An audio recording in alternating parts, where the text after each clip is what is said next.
24,000 శ్లోకాలలో శ్రీరామాయణ కావ్యం మొత్తం మీద రాముడికి పనికి మాలినవాడన్నవాడు ఒక్కడు కనపడలేదు.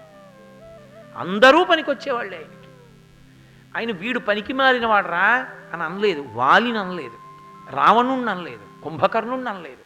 ఎంత ఆశ్చర్యం అంటే యుద్ధం అయిపోయిన తర్వాత ఉత్తరాఖండలో అగస్త్య మహర్షి అంతఃపురానికి వస్తే ఎంత తపస్సు చేశాడంటే అసలు ఆ రావణాసురుడు అంత వైభవాన్ని ఎలా పొందాడు, అంత గొప్పతనం ఎలా పొందాడు, ఆయన గురించి నాకు 4 మాటలు చెప్పండి అని అడిగాడు. అది అంత శత్రువుని చంపాడని మనం కీర్తించాం, అసలు ఆ శత్రువు అంత గొప్పవాడు ఎలా అయ్యాడని రామచంద్రమూర్తి అడిగారు. అందుకు చదవాలి రామాయణం. హనుమ రావణుడి దగ్గరికి వెళ్ళారు.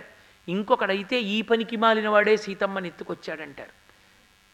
అదే హనుమ అయితే అహోరూప మహోధైర్య మహోసత్వ మహోద్యుతి అహో రాక్షసరాజస్య సర్వలక్షణయుక్తత.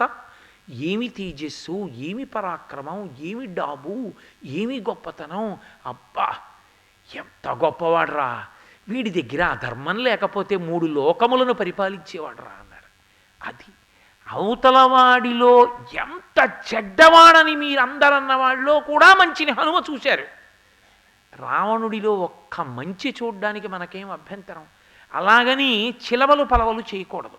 వాంగ్మయాన్ని పాడు చేసే అధికారం ఎవ్వరికీ లేదు. కోటేశ్వరరావు గారి జీవితాన్ని ఇలా కాకుండా ఇలా చెప్తే బాగుంటుందని మార్చేసి చెప్పకూడదు.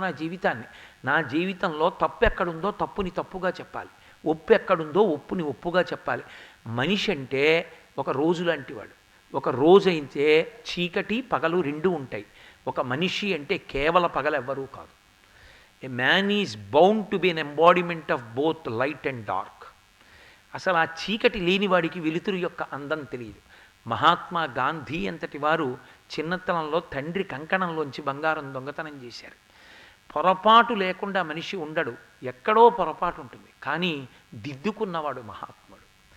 అస్సలు ఏ పొరపాటు లేకుండా ఉండాలి అంటే ఈ లోకంలో 2 ఉండవలసిన అవసరం ఉండదు. గురువు, ఈశ్వరుడు అక్కర్లేదు.